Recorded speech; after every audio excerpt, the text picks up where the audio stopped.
Hey, you ever thought about starting your own podcast, but don't know what to do or where to go or how to even start a podcast? Well, I got the answer for you. It's called Anchor. Anchor is the only app where you can record, edit, distribute your podcast to multiple platforms like Spotify, Google Play, Apple Podcast, and other platforms. Why don't you try it out? Just go to anchor.fm and start your podcast and become a podcaster. Audio Jungle.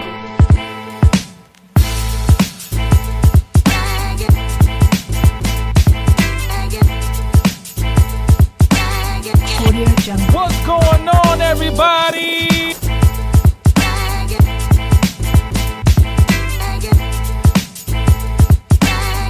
Audio What's Jungle. going on? What's going on?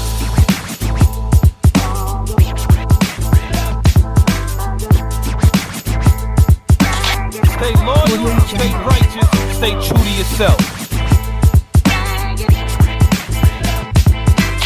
Stay loyal, stay righteous, stay true to yourself. Audio Jungle.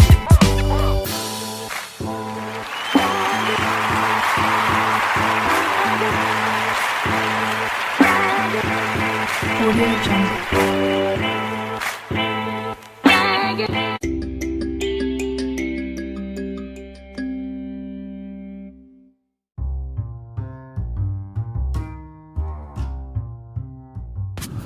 What's going on, everybody? It's your boy w-ENRI, aka TD8, the Devil's Advocate, and we are back with another episode of I'm Just Saying, the podcast with w-ENRI. I be your host, w-ENRI.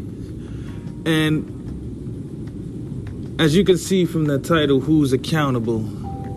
We will be speaking and harping on accountability today. And first and foremost, I will be remiss to not give a prayer out to the family, that young kid who passed away off the roller coaster. As a roller coaster enthusiast who loves roller coasters and theme parks and thrill rides, I just apologize and just wanted to say condolences and prayers out to you guys. And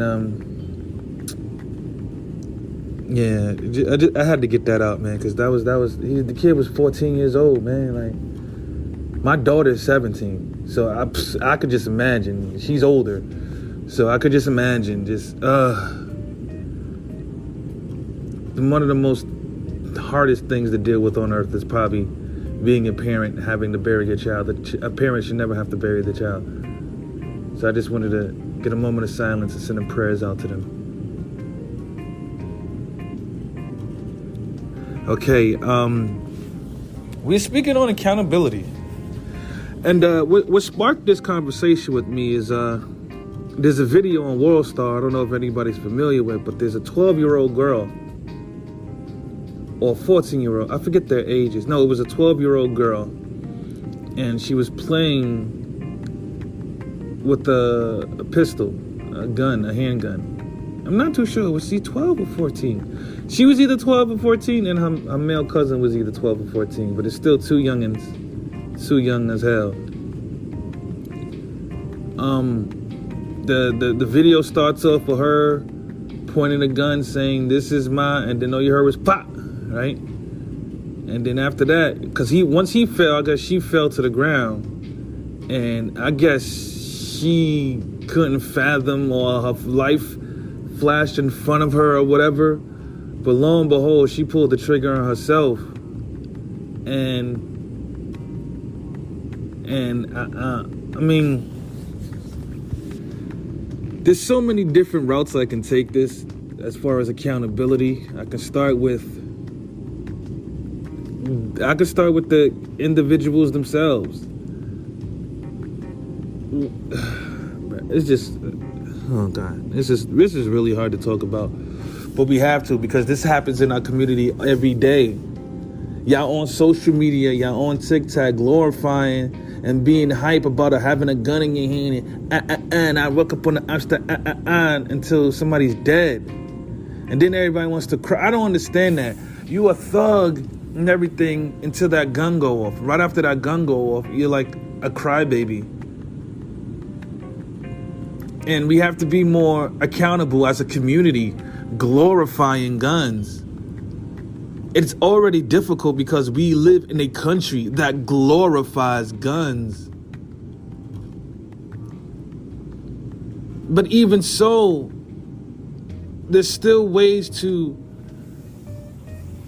I'm going to just put it out there. I'm not a gun person. I don't care about the gun laws. I feel like if there's an issue that's non-life-threatening or even life-threatening, there's nothing I can't handle with my 2 hands and the rest of my body parts. That's just it. But that's just me. You know, I was trained different also. But at the same time, and the crazy part is, I hate to make this a racial thing, but it is, because it is and it ain't. Both sides of the field glorify guns.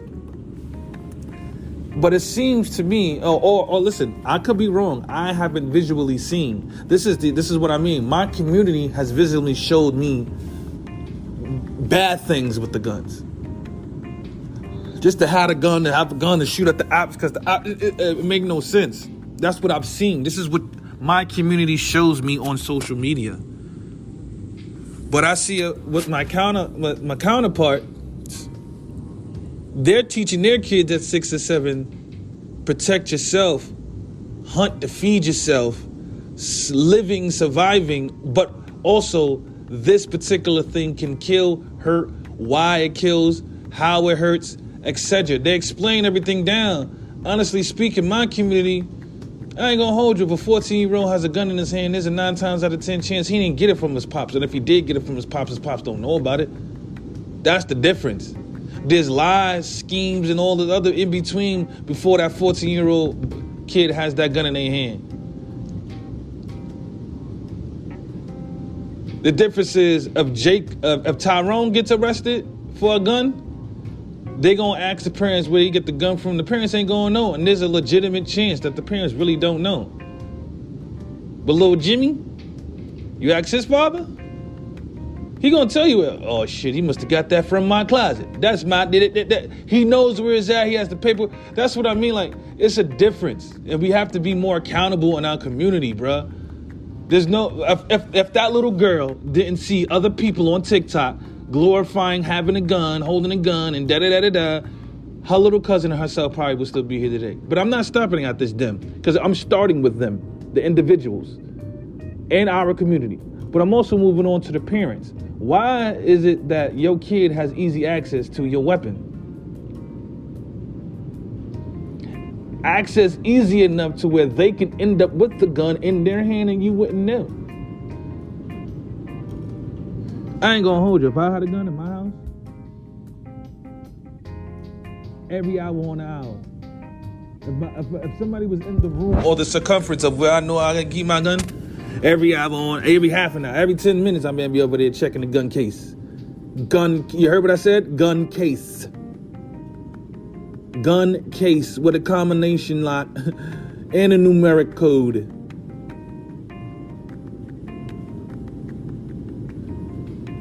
The only time that thing will come out is right before I go to sleep, so I could tuck it in the harness spot by the bed. Other than that, it shouldn't be in reach of a child. But then again, that's our community, glorifying guns and ops and all of that. And yeah, me and my son will slide up on you. That's us. Why? Accountability. First thing we want to do is look at the white man and no, look at yourself first.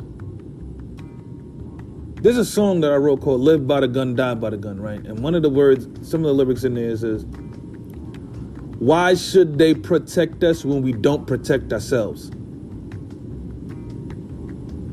We be calling for help from this person, the police, the feds, the government. Why? If Thanos snapped his fingers and all police, all government, all federales, everything just vanished and it was just us, we'll die. Sorry, we will. We won't survive. There's no order. Sorry, we're wild animals. Not all of us, majority though. Not all, but majority. Sorry, I'm being accountable and telling the truth. This might irk a few of y'all nerves. I don't care. Look at the stats. Look at the facts. Too many of y'all be like, well, I know about 4 or 5 people who are different. That's 4 or 5 people compared to 4 or 5 million. I don't go fuck about the 5 little people you don't. I care about the 50 million that I know of that's existing out in the world. We got to do better. We have to be better. We have to do better. There's no way in the world we should be losing our babies because we're glorifying stupid shit. Stupid shit. And we're not even being smart with it.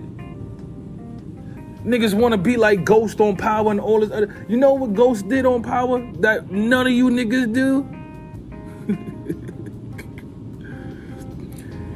He took what was the business and turned it into a business. Now some of y'all be like, what the hell did you mean? This is what I'm trying to say. All of y'all glorifying guns and all this other shit. How many black-owned gun stores are there in America? Fuck that. How many black-owned gun, what's it called? Gun training facilities are there?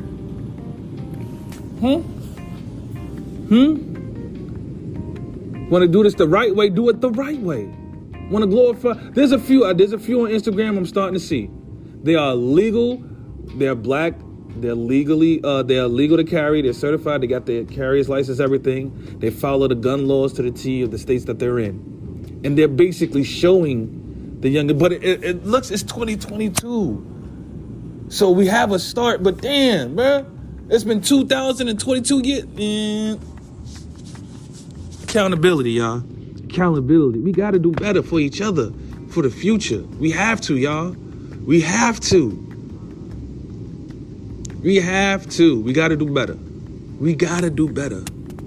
We got to stop glorifying the dumb shit. You know what you need to glorify? Glorify somebody protecting their family using the gun the right way, the legal way. Glorify that. Why we not glorifying Bun B, who somebody tried to arrest, who he shot the fuck up and they didn't arrest him? Do you know how hard it is to hear that a black man shot a firearm and didn't get arrested? Sorry, it had to be Bun B, a famous rapper that a lot of people know, so that might have held some weight. But why we not glorifying that? Oh, we ain't glorifying that because he ain't kill a op. My fault. I forgot how this goes. My fault, y'all. My fault. He ain't kill a op, so it ain't cool. My fault. My fault. He only killed somebody who was in there who had a gun to his wife's head. He only killed the nigga, not killed. He only shot, I don't know if he killed him, listen, allegedly. He only shot someone who had a gun to his wife's head. Sound like an op to me. Sound like an op to me. Oh, but never mind. My fault. That dude wasn't in the gang, so it don't count. My fault. I forgot. My bad, black people. I didn't mean to set us back. My fault. I forgot the rules. I forgot the rules that we playing by. I forgot about the ignorant ass rules that we're playing by. That's not cool because it wasn't an op. My fault. I'm sorry, y'all. I'm out of pocket. I sound like an idiot, don't I? Yeah, well, that's how all y'all sound when y'all do stupid shit on social media. But y'all just do it because y'all think it's cool until somebody's dead. And now we're out of 2 beautiful, bright futures because the accountability wasn't there. No one was accountable to be like, you know what? Let me not even it's so many different people to blame, bro. So many different people to blame. But you know who ain't? You know who's laughing? The NRA. They don't like black people having guns. Guess what? For incidents like this, not only did they make some money off the sale of the gun, but now they got 2. No, I don't want to go there because that's too real. That is too real. Yeah, I think I'm gonna stop it right here, man. But prayers out. Prayers out. Prayers out to that little girl. Prayers out to the little boy. Prayers out to the family. Because this is crazy. Let's do better, y'all. We are great. Let's be that. We're great. We're amazing.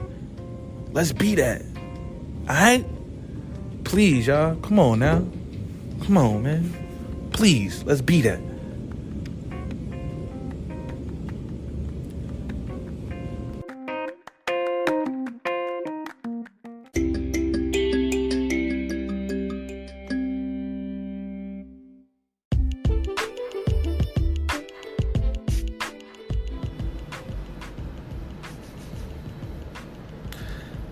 Hey everybody, welcome to a new segment of the show called Black Business Spotlight. Well, it's technically not new. It's old, but I'm bringing it back. And I'm going to be highlighting black-owned businesses that I want to spotlight, that I feel that needs or, warrants more exposure out there. Even though I'm small time, they're probably bigger than me, but who knows? Maybe there's 10 people I know who want to go show some love to these black businesses. This week, or this episode, or this month, because I might be doing it monthly. I might, take one, do it for the whole month. But this particular segment is based on a friend of mine from high school. And that's Navi's Kitchen Company, LLC. That's right, Navi's Kitchen. That's a friend of mine, Navi. That's the name he's going by, so that's the name he's going to run with. I know his real name, but I'm not going to expose it out there. But Navi's Kitchen is a catering company based out in Brooklyn. And Navi is a real dear friend of mine. Amazing chef. Y'all hear the words I said. Some people say good cook. Some people say can burn. I say amazing chef. Top tier chef. And it's not just one area in the kitchen that he's good with. It's not just like, oh, he's good with the cookies, or he's good with the cakes, or just the pudding, or his mac and cheese is to die for. Every single thing. Let me explain to y'all. I hate vegetables. Only 2 people in the world got me to eat vegetables I hate. My Aunt Kim, who did something with the carrots that made them shits amazing. I still don't know to this day, and I don't want to know. I don't want to know the recipe because I only want her carrots. And Navi with the collard greens. Everybody knows I don't really rock collard greens, but I've been eating collard greens ever since I had Navi's. And a great bartender. Yes, he has mixed drinks as well. Let me run down the list of what he has. Soul food, baked goods, drinks, pastries, desserts. Based out in Brooklyn. Like I told you guys, I've known him since I was in high school. And I've known him to be a great cook since high school. But I believe he got his passion for cooking when he was smaller, before we even met. I believe he, if I remember his story correctly, he got his passion from basically cooking with his grandmother. And all he wanted to do was play in the water. That's really what he did. He didn't really want to cook. He wanted to play in the water. It just so happened that the universe works in mysterious ways. So him playing in the water sparked the plug for his passion for cooking. Navi's cooking company been started since 2016. Actually started on a trip to Niagara Falls with just a dozen of some mini cheesecakes he made. But like I told you, all you need to do is taste one thing from Navi's Kitchen and trust and believe, you'll be in love. You'll be in love. And after that, the Niagara Falls trip, it was off to the races. From there, he started his soul food sales, and he's been catering for some big events. Navi's Kitchen, if you see the NK symbol at any place that sell food, trust me, matter of fact, when you bite into it, you will know you're eating from Navi's Kitchen. The pandemic came, but 2021, he kicked things back up. He's back in the business. He's back catering big events. Some of your favorite stars might have eaten from him. Some of your favorite local celebrities probably eaten from him, and you don't even know it. You're missing out, man. Just go to naviskitchen@gmail.com for inquiries. naviskitchen.com. The website coming soon. Go on Facebook, Instagram. Just type in Navi's Kitchen. Navi Kitchen. Trust me, it's the best food you will ever taste in your life. The best drinks you will ever taste in your life. And it's black owned, baby. Can't go wrong with that, man. Trust and believe, man. Just go on Facebook, go on Instagram, type in Navi's Kitchen. It'll pop right up. Matter of fact, if you go on YouTube right now and you go to a page called Just Sophie, Just space Sophie, there's a whole 11-minute documentary about it. And they're sitting there eating the food and doing the live taste test right in front of you. So go check it out, man. This week's Black Business Spotlight on I'm Just Saying Podcast with Henry. The Black Business Spotlight goes to no other than Navi's Kitchen, based out of Brooklyn, New York, man. And I'm telling you, when I mean the bet, matter of fact, let's make a bet. If this food ain't better than your mama's, you get to slap me. If it is better than your mama's, I get to slap your mama. Huh? All right then, man. Again, salute to Navi and Navi's Kitchen for being the Black Business Spotlighter of this month. I'm hoping for you. I'm rooting for you, man. Hopefully, other black people or all people of all colors will come to you. All walks of life will come to you for catering needs. Again, hit them up on Instagram or Facebook at Navi's Kitchen, or you can email them naviskitchen@gmail.com. Until next time, y'all know my slogan: stay loyal, stay righteous, stay true to yourself. And I'm out. Peace.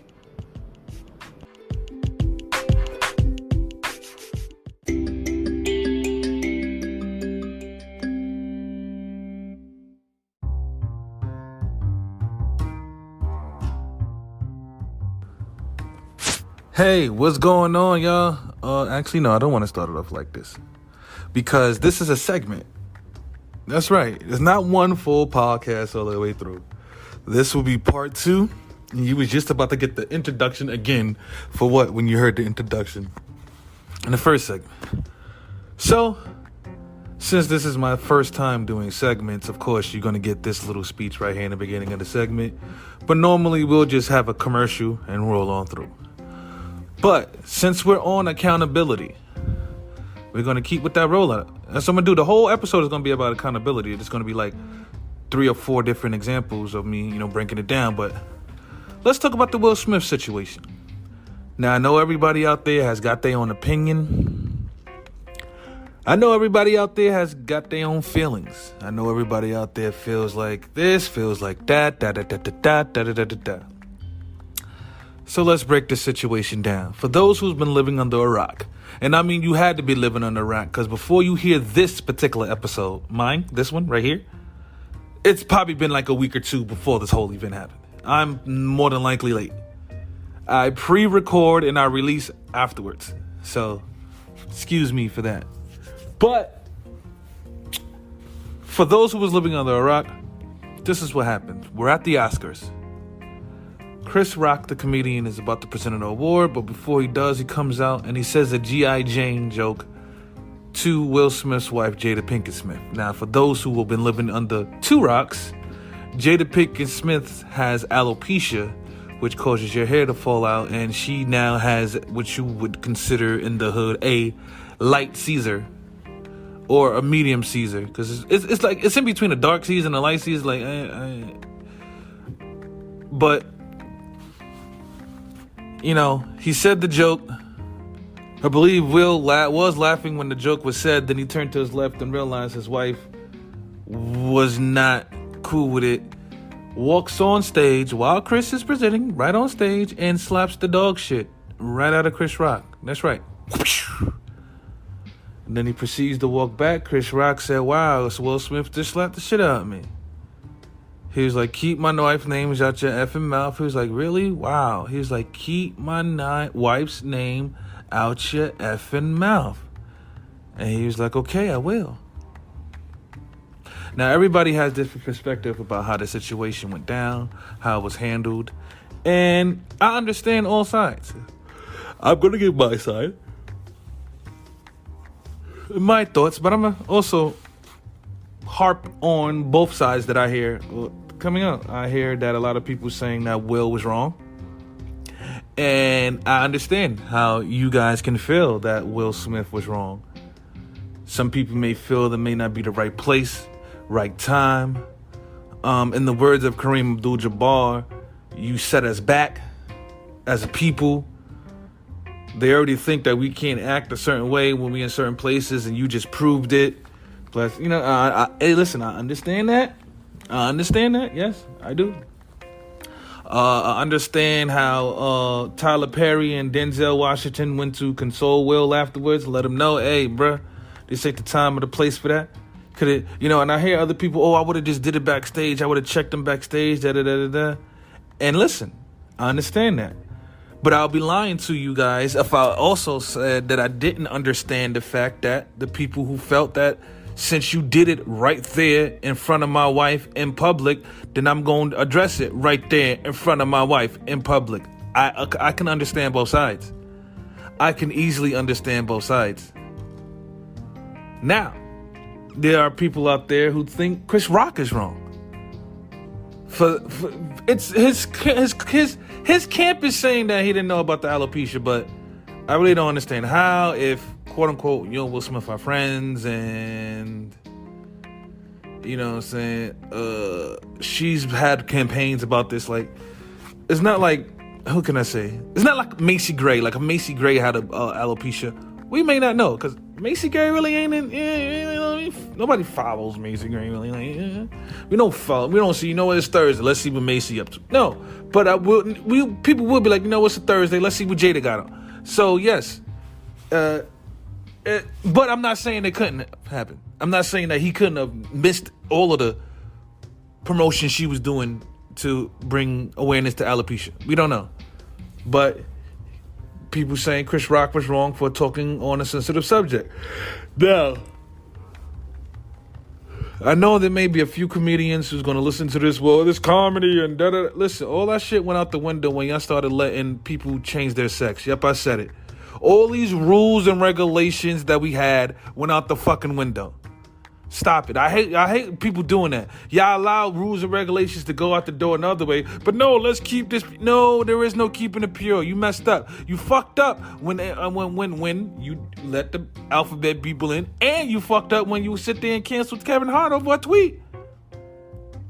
Now all of a sudden, that's the thing I don't understand. Comedians should be able to freely express things that they want, right? Cool. Unless it comes to that community. I'm just saying, listen, I'm just pointing out things. Just listen to me.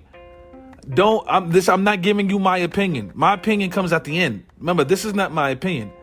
I'm just telling you guys how I can see how other people feel, and I can understand their logic of why they feel the way they feel. But let's break down the facts. The fact is, nothing happens unless it happens to that community. Period. Now all of a sudden comedians should be able to make a joke about any and everything, but Kevin Hart makes a joke on Twitter 10 years ago and has to, y'all not making it make sense. What comedians do or don't got rules, because if they don't got rules, then Kevin Hart should never been canceled over a joke. Oh, I see what it is though. That joke went towards that community, so he had to be handled, because that community don't like that. Boy, I swear to God, that community got more rights than civil rights, bro, I tell you. But anyway, moving right along, so I can see how people will feel that Chris Rock was insensitive and everything, and I understand that. I also understand the women's perspective. There are a lot of women out there was like, yeah, we'll defend your women. The same woman that was talking about, go ahead, girl, get your side piece of your, I guarantee you it's the same females. I guarantee you out of the 2 million females that I've seen, because I've counted the 2 million who agreed with Will. The 2 million, I guarantee you there's about 1.9 million of them who was sitting there laughing at Will when the entanglement happened. And we're going to talk about that too, because a lot of y'all stupid. But we're going to double the block back on that later. Let's continue on.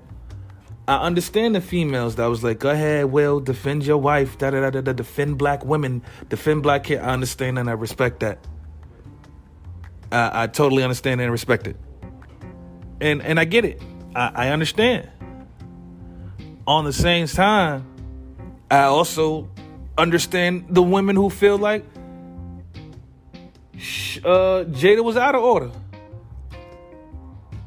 There are females who feel Jada was out of order. Like, Jada, yeah, because they felt like at that moment, hey, boo, don't even worry about it. What?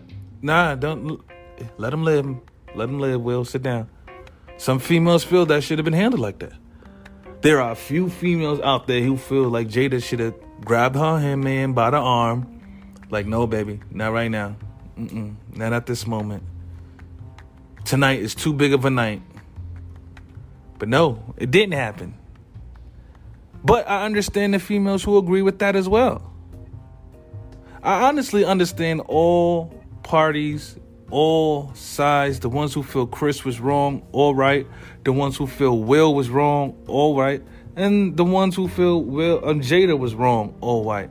What I don't appreciate, though, is you guys bringing one situation and making it base the decisions of another situation that has nothing to do with the two situations.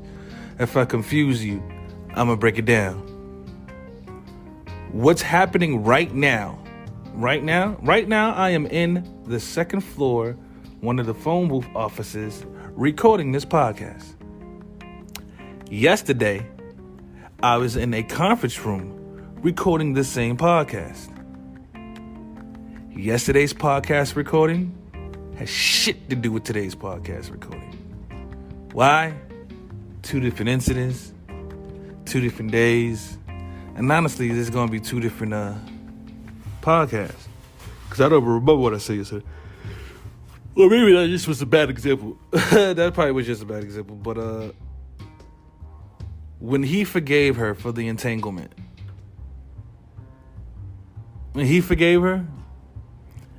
he put everything that happened behind him. I'm giving a perspective for the people who keep bringing this shit up because it's stupid. When him and his wife decided to get past the entanglement, I'm going to say this again. When him and his wife decided to get past the entanglement, they decided to leave all the BS that came with it behind them. You guys are bringing up something that got nothing to do with you. You should have been like that when he was messing up with that little No, he shouldn't have. He should have. No. Because that was how long ago? That got nothing to do with today. That's what's wrong with a lot of us. And a lot of you. Men and women. Both. Y'all so stuck on the past. Y'all can't even have a future. So stuck on what the last dude did to you and what the last girl did to you to where you can't even see a future with the one that you want. And you want her. I don't understand that. That just don't make no sense to me. But we going off topic, so I'm going to keep it back on Will. But I truly understand. I just hated that part. You guys bringing up the entanglement. You're stupid. Anyone who brought up the entanglement based on the decision on how they feel, what should have happened or shouldn't have happened at the Oscars, you're an idiot. I said it. You're an idiot. You're an idiot. Shut up. You're an idiot. Because that has nothing to do with nothing. Niggas just talking to talk because they have something to talk about. Sorry, that really irked my nerves. Woosah. Anywho, back to what I was talking about. Now, after hearing everyone's opinion, everyone's thoughts, everyone's side, after hearing everyone and everybody talk about everyone and everybody, I figured, why don't I take my stab at it? Right? And my stab is really, really simple. My opinion about the whole situation is simple, But it's also, to me, factual if you believe in spirituality and religion. I feel that no one and everyone was wrong. I repeat, I feel that no one and everyone was wrong and right in the Oscar situation between Will Smith and Chris Rock. And I'm not going to explain the why. I'm going to explain the why. And the crazy part is, it's going to be so simple. It's going to be so simple. Simply put, in my opinion, the devil was in the room. I said it. If you're not religious, if you're not spiritual, this is where you can fast forward to the next segment, or if I decided to put this as the last segment in the podcast.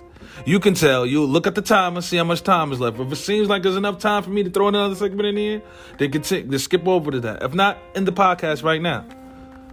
I believe that everybody and no one was right and wrong about the situation, for the simple fact is the devil was in the room. And I don't know if you guys know, but when the devil's in the room, he just don't work on one person. The devil wasn't going to walk in the Oscars and play, is that Will? Oh, let me work on him. No. When the devil works, that man works the whole room, baby. The whole room. He probably went to the, if it was Chris Rock's jokes personally, probably sat on Chris Rock's ear and was like, hey, yo fam, you see Jada over there? You see her? She balls, huh? Like Mr. Clean, B. Like, you see that over there, man? Her hair shorter than mine and I'm bald, man. You can't. You see that? You gotta say something. What's a good one? Oh, when you go out there, call her G.I. Jane. Or, to me, which could have been, you know me, I'm not saying it is, but I will always have a conspiracy theory. Oh, this was set up by the Oscars because they ain't got no ratings.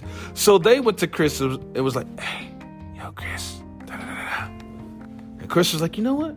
Right. Da-da-da-da. And he did it. And when he did it, it was good. So good, Will Smith smiled. And when he looked over to his wife, his wife was like, hey, I don't like that. Will was like, you don't like that? She's like, no, I don't like that. The devils was on their arm. Jada, you know you don't like that joke, right? Come on now. Did we have to talk about you? Ain't that the same guy that talked about you in 2016 when you tried to boycott him? And then he got to, wait, hold on. Rewind, battle rap fans, that's a bar. Boycott hair. And now he's joking about you, about your boycott hair. Oh my God. Don DeMarco. Tooth like that. That was fire. But back to the story. Sorry. Got into a battle rap moment real quick. It's battle rap or that. But anyway, the devil was on Jada. I don't like that. Give Will a look. She gave Will a look. Look like this babe. What? And then as soon as he saw Jada's eyes, the devil kindly walked off of Jada's shoulders, hopped on the wheels, and goes, boy, you see her face? She ain't like that. That really hurt her. Skin deep. Will was like, think so? Because you know Will, he'll talk back.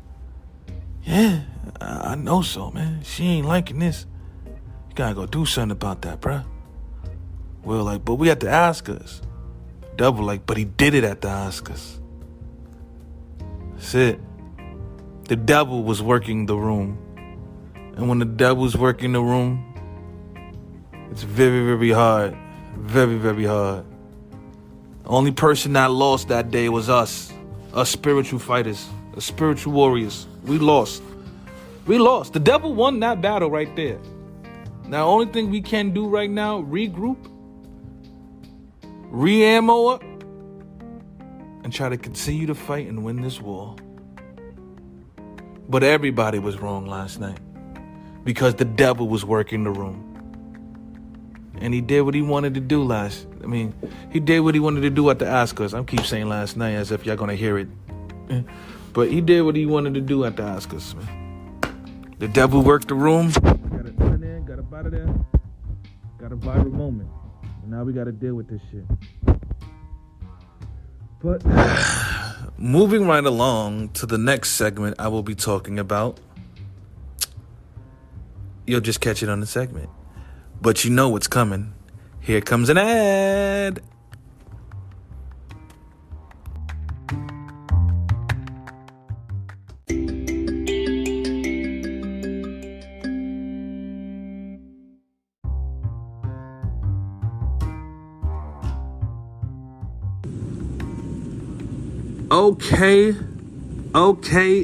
Okay. We are back. And this is probably going to be the last segment. Hopefully you guys like this little segment things with the interlude and everything. Let me know. Let me know in the comments, in the chat, all that. Let me know, please. I would like to know. But last but not least, I'm going to talk about accountability if I ain't going to hold accountability for myself. This past weekend that happened, I went to my friend Spook, who's been out of federal prison for about a year now. It was his B-Day party. So a lot of the old friends, the whole old crew was back. Majority of us, let's say about 85, 95, 90% of us. And, we're smoking, drinking, doing what we do. You know what I'm saying? I'm here for my boy. He personally invited me. So, of course, I'm coming. You invite me, I'm there. And me and my boy were arguing back and forth. We're having a debate or whatever like that. And then he brings out this word, family. He's like, we supposed to be family. And then I didn't say nothing, but my automatically rebuttal in my mind was, nigga, y'all family. I've never referred to none of you niggas as family. And then I sat there and then a light bulb went off. And then I just retracted about 20 years of our friendship, quote unquote. And it dawned on me that not once, ever, I'm saying this, not once ever have any of these niggas ever supported anything I do without personal intent. Yeah. Yes, I said it. So I'm like, hold on. I'm thinking, and I'm just going down the line. I'm like, I've supported you. I've supported you. I've supported you. Just because you was doing it, I supported. I was like, wow, these niggas never really, unless it was, and then the crazy part is I can name the few times on my hands when niggas might mention they supported me, and I can literally name the reason why you did it. Niggas may name one time niggas went out to my show. The only reason why niggas supported me and went to the show is because niggas wanted to go out. It has nothing to do with me. Had nothing to do with me performing. It was a Friday night. Niggas wanted to go out. So guess what? Oh shit, Dorika got a show? Boom. Killed two birds with one stone. But if I didn't have a show that night, niggas were still going out. It wasn't like, because I had a show that night, niggas was going out. Niggas was going out that night regardless. It's just that so happened I had a show on this night, so niggas came out with me. Number 2, what's another time? Well, I'm talking, because it's very rare. Number 2, what else? I would say my merch, but nobody's ever bought my merch. None of my friends. I mean, my best friend Thomas bought a hat, but if I'm being 100% honest, I think the only reason he bought the hat is because his sister bought a hat. And it's kind of wild that as my best friend, your sister would support me before you do. But that's the way, I'm just calling it how it went. She bought it, then right after that, you bought it. I don't know. I don't see it genuine. And then it's never, I'm like, all right, cool. So when's the time they try to big me up? You know what I'm saying? Push me forward, you know what I'm saying? So I could be better. Never. The answer is never. I've given examples of how niggas, hey, yo, do this, do that, do that. They'll throw it to me. No, nigga, this ain't, I done told my cousin who's been in and out of jail his whole life, you have a story to tell, start a podcast. That's told Spook, start a podcast. I told my shots, both of y'all start a podcast together. He goes, no, you interview him. I'll just ask him the hard questions. What the fuck? What's the point of me being there? You can do that shit yourself. It's like, niggas never really bigged me up, ever. Like, ever. Niggas always put us in competition within each other. And after 20 years, I was like, you know what? I don't need to be around these niggas. And the crazy part is, everything else that I named support-wise costs money, right? I don't care about that. What I'm more pissed off about is how none of you niggas, I'm about to be in season 5, season 4 ending soon. I'm about to be in season 5 of my podcast, and not one of you have pressed played once. There's niggas who've been on my podcast who hasn't listened to the episode of them on my podcast. You hear me? You hear me? I don't think you hear me. And you know what the crazy part is? Saturday after the party, I'm the only person who left the party alone. Left that night alone, dolly. Not one nigga. Not one person. Yo, you made it home safe? Not one. But we family. Not one. Now, of course, niggas know I made it home safe or whatever, not because I'm posting on social media. Niggas is liking my posts and shit like that, so you know I'm alive. But not one person contacted me. Not one. And that's not the worst part. The cherry on the top is this particular episode explaining me on why I've distanced myself, because I don't even think they've noticed I've distanced myself. I haven't replied to anybody's text messages, DMs, or comments on my what's the name. They'll like something, I keep scrolling. Kept it that way. I guarantee you, even with this episode on every platform, and if I'm doing my numbers right, my last 2 episodes got over 1,200 views on YouTube each. This one will probably have over 1,200 views as well. Not one of them listens will be from them. Not one of the listens on Spotify, Apple Podcasts, Google Play, TuneIn, Revolt. None of that. I guarantee you, none of them will be from them. None. That's why I decided to fall back, man. Because if I'm the only one supporting people, try to big up people, but that's like that, like I didn't. Nah, they. Like you, nah. I'm not family. I'm just the homie's homie. And it is what it is, bro. We grew up together, but I don't have to continue to grow with you. But I'm gonna end the day, man. I just had to get this episode out. Hope y'all like the 4 different segments I got here. Shout out to, again, Navi's Kitchen, my Black Business Spotlight for this month, and my sponsor. I got my pen too. Shout out to the Navi Kitchen gang. We out here. But y'all know the slogan, y'all.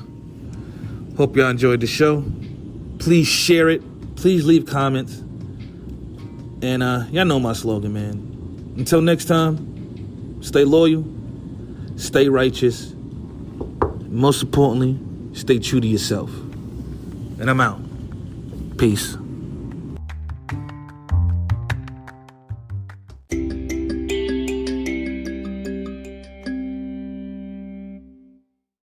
Audio Jungle.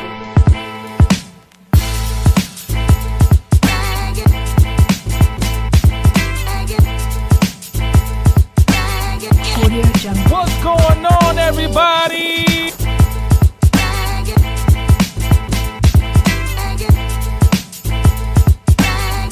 Audio What's Jungle. going on? What's going on?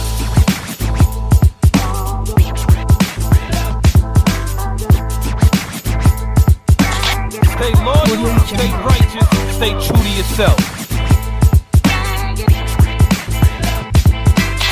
Stay loyal, stay righteous, stay true to yourself. Audio Jungle.